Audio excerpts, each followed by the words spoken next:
I stared at my mother's text message for a full minute, letting the familiar sting of disappointment wash over me. Even now, at 32, with a successful career carefully hidden from my family's judgment, their words still had the power to hurt.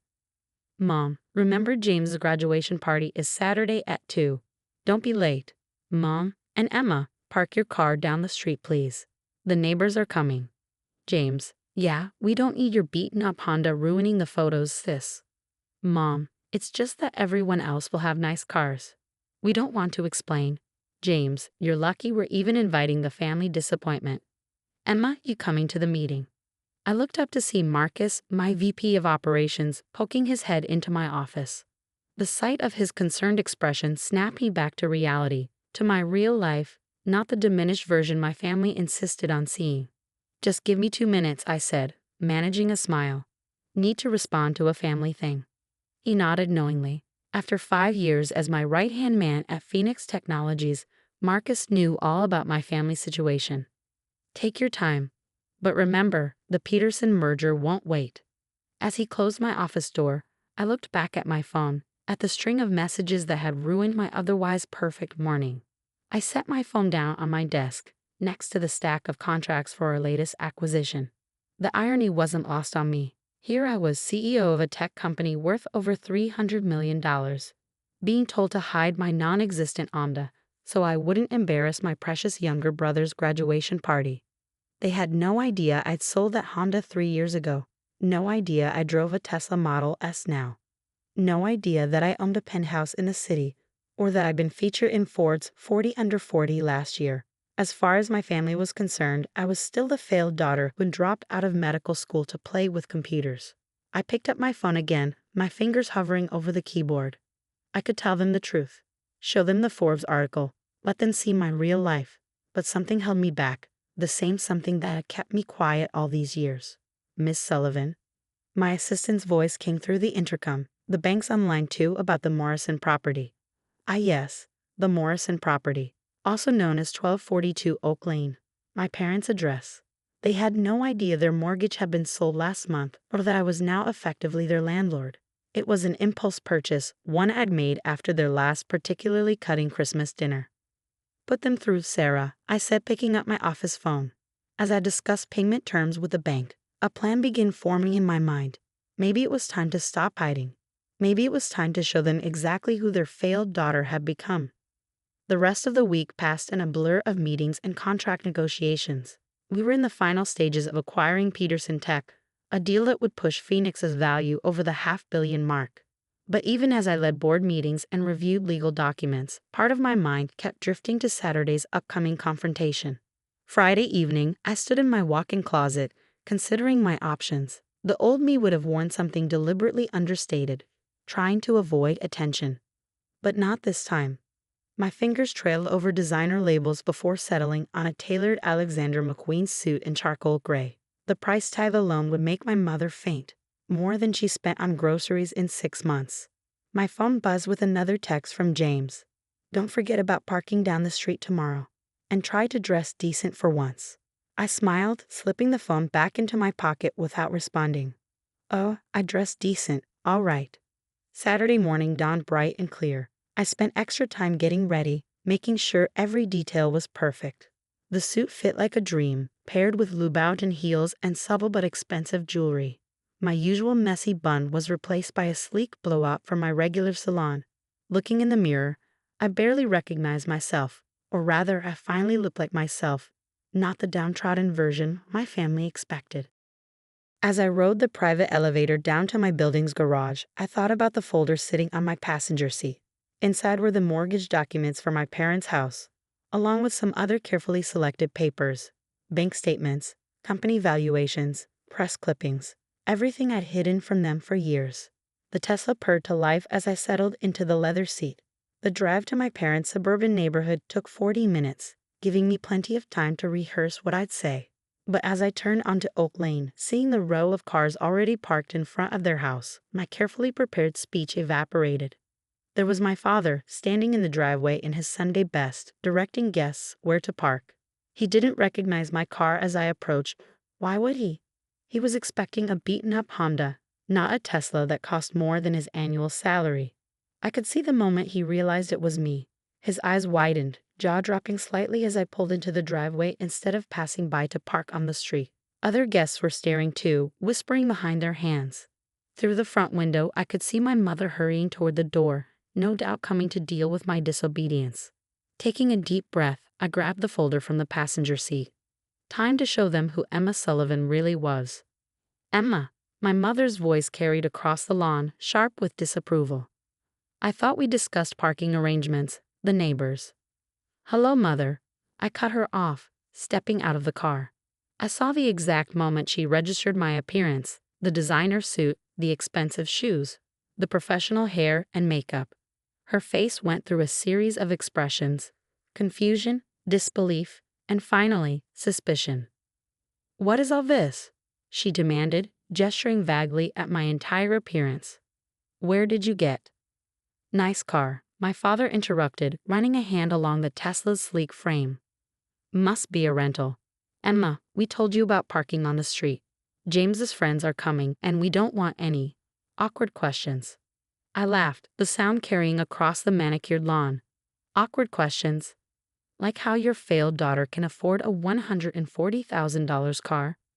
Or maybe about how she owns your mortgage. The folder in my hand suddenly felt very heavy.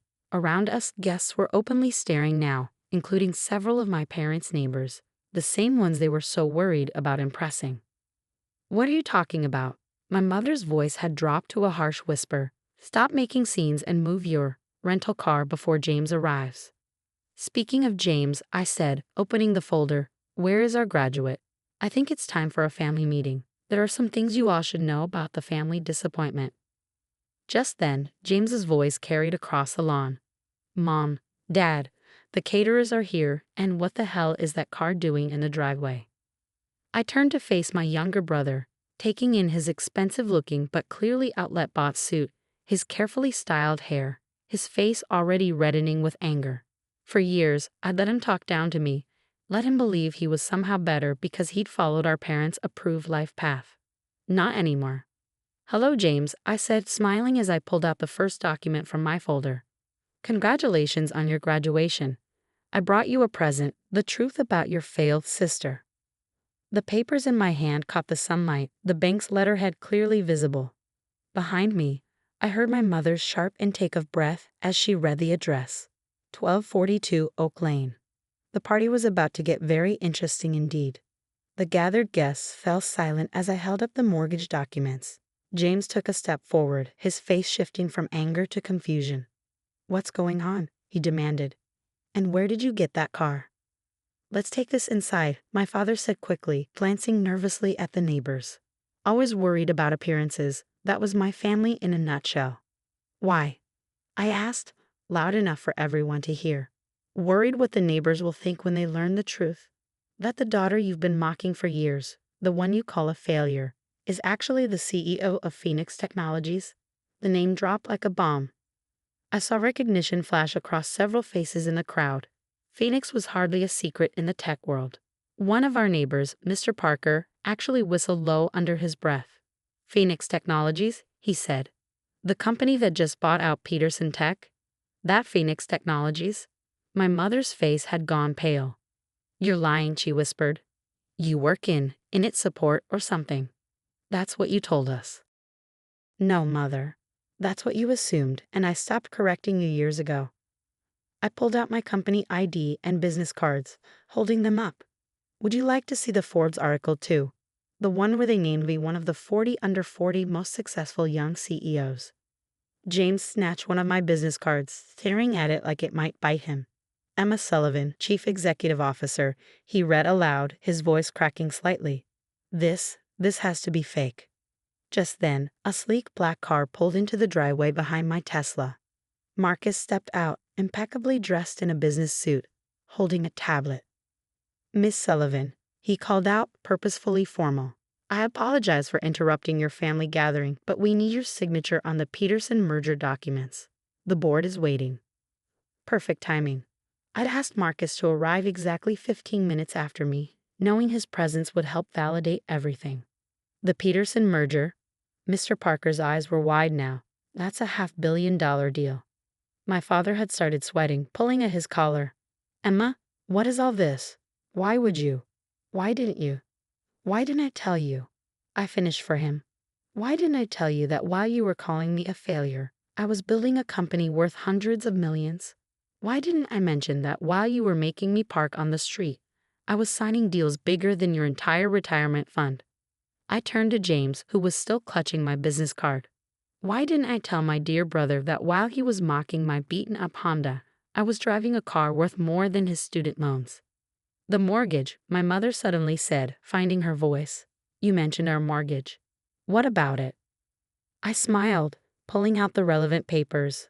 Oh yes. Last month, when the bank was selling off some of their loans, I bought this house's mortgage. Technically, I'm your landlord now. The silence that followed was deafening. Around us, guests were whispering furiously. Phones were being pulled out. No doubt looking up Phoenix Technologies in my name. Miss Sullivan, Marcus called again, gesturing with the tablet. The board? Give me a moment, Marcus. I turned back to my family. I have a multi-million-dollar merger to sign. But first, let's talk about all those times you called me a disappointment. All those times you made me feel small. All those times you treated me like I was nothing. James had found his voice again. If you're so successful, why didn't you ever say anything? Why let us think? Because you never asked. I cut him off. You all decided who I was years ago when I left medical school to pursue tech. You never once asked about my company, my career, my life. You were too busy comparing me to your achievements, James. Too busy telling everyone how your sister was such a failure while you were becoming a doctor. My mother had started crying silently, mascara running down her cheeks. My father just stood there, looking lost. The house, he finally said. Are you going to evict us? I laughed, but there was no humor in it. No, Dad. Unlike you, I don't use money to hurt family. The mortgage payments will stay exactly the same.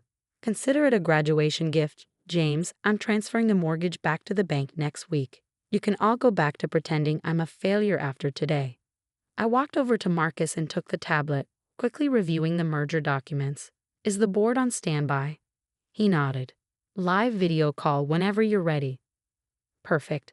I turned back to my family and the gathered guests. Would you all like to watch me sign a $500 million merger deal?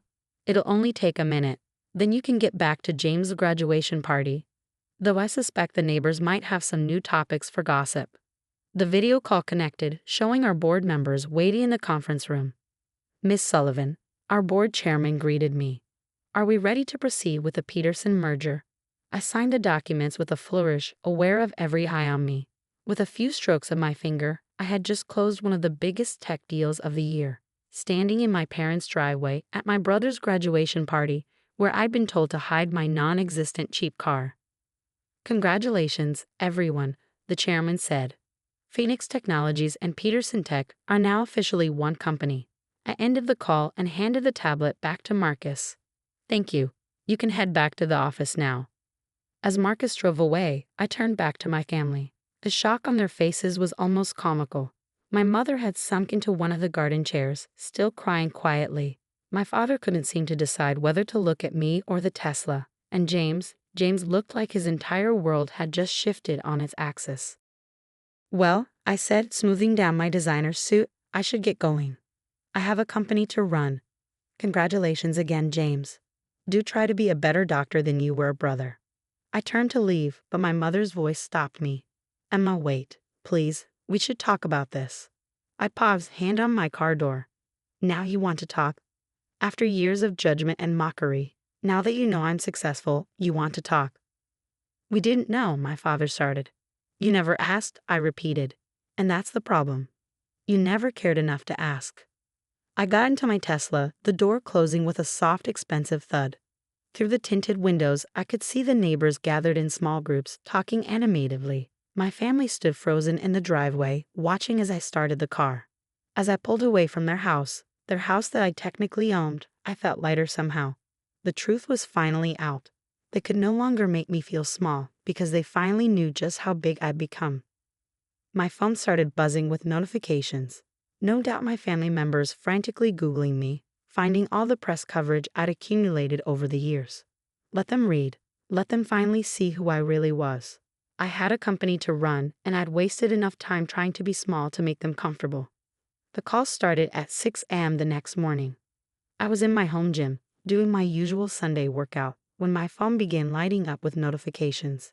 First came the text messages. Mom, Emma, please call us. We need to talk. James, I can't believe you kept this from us all these years.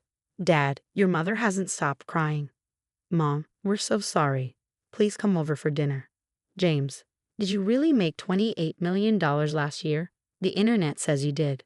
I set my phone down without responding and continued my workout. By the time I finished an hour later, there were 17 missed calls and 32 text messages. My family had also found my professional social media accounts, the ones I'd never told them about, and followed them all. My assistant Sarah called while I was making breakfast. Ms. Sullivan, your mother has called the office 6 times this morning. She's quite insistent about speaking with you. Should I continue to hold her calls? I sighed, pouring my coffee. Yes, please, and Sarah? Take the rest of the day off. I'll handle any family calls myself. Around noon, the doorman called up. Miss Sullivan, your brother is in the lobby. He's quite adamant about seeing you. Of course he was.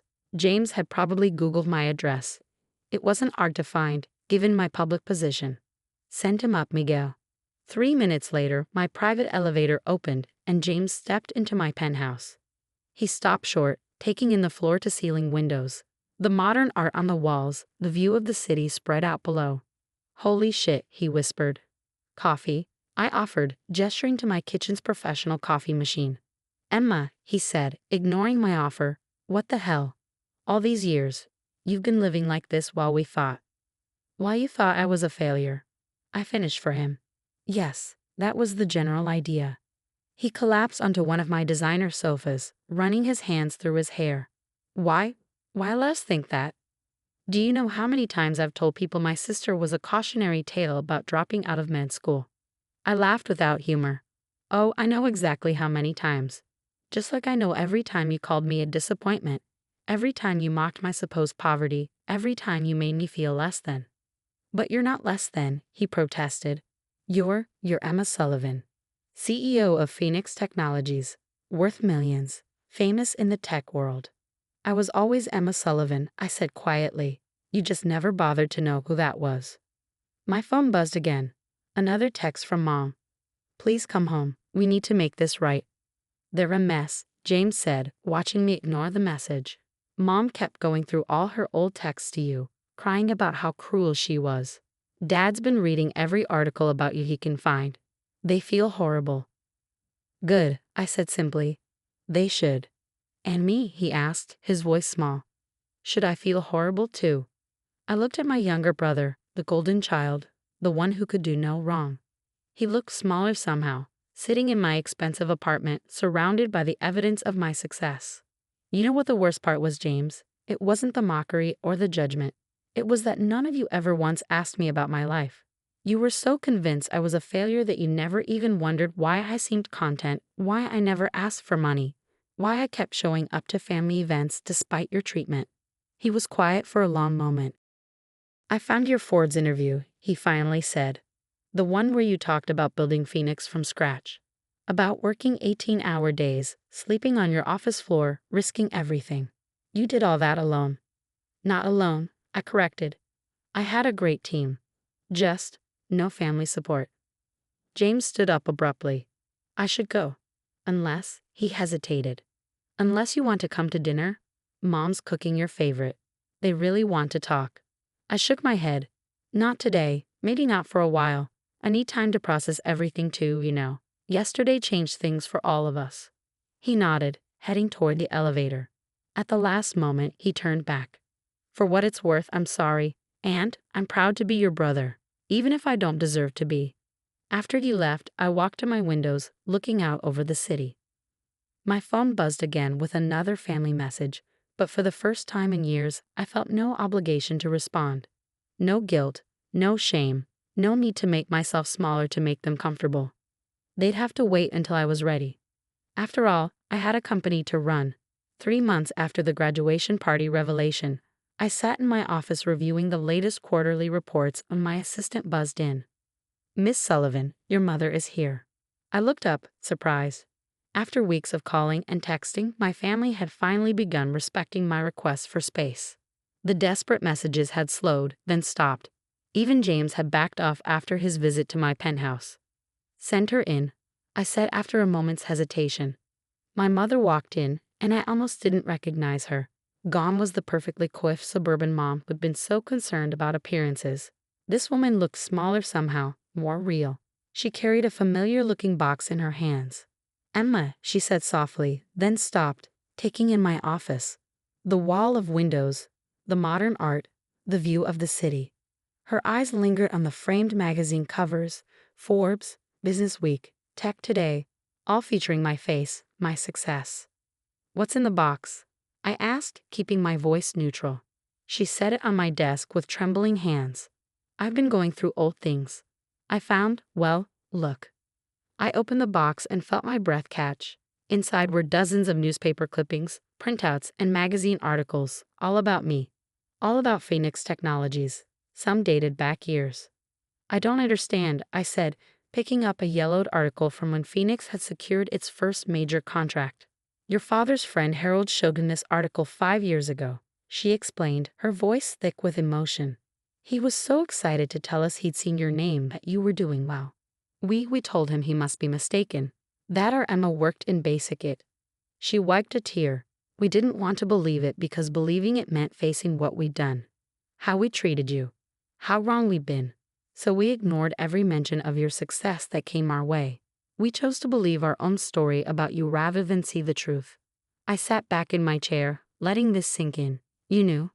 All this time. We suspected, she corrected. But we couldn't admit it, even to ourselves. It was easier to keep seeing you as a failure than to face our failure as parents. She pulled something else from the box, a handwritten letter. I wrote this the night of James's party. After you left, I've rewritten it dozens of times, but I was waiting until you were ready to hear it. I took the letter but didn't open it. We don't deserve your forgiveness, she continued. The way we treated you. It was cruel. We were so focused on the path we'd chosen for you that we couldn't see the amazing path you built for yourself.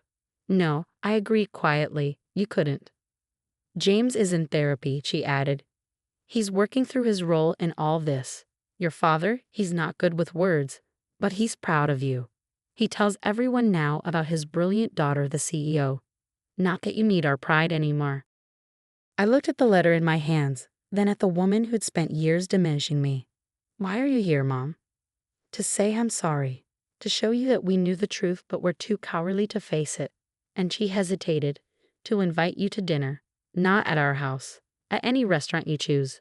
Just give us a chance to know the real Emma. The one we were too blind to see before. I was quiet for a long moment, thinking about all the family dinners where I'd sat silently, accepting their judgment. All the times I'd hidden my success to avoid their reactions. All the years of playing small. I have a board meeting Wednesday evening, I finally said, but I'm free Thursday. There's a new restaurant on the top floor of the Phoenix building, 7 o'clock. Her face lit up, then quickly turned uncertain. The Phoenix building? Won't that be uncomfortable? I finished. Yes, probably. But if we're going to build a new relationship, it needs to be on my terms. In my world, no more hiding who I am. She nodded, standing up. Thursday at 7. We'll be there. She turned to leave, then stopped. Emma, thank you. Not for the dinner invitation, but for showing us who you really are. Even if it took a Tesla in a driveway to make us see it. After she left, I opened her letter but didn't read it yet. Instead, I walked to my windows, looking out at the city where I built my success. The Phoenix building stood proud among the skyscrapers, its logo glowing in the afternoon sun. Thursday dinner would be uncomfortable. There would be awkward moments, difficult conversations, years of hurt to address. But for the first time, I would be walking into a family gathering as myself. The real Emma Sullivan. CEO. Success story. Survivor.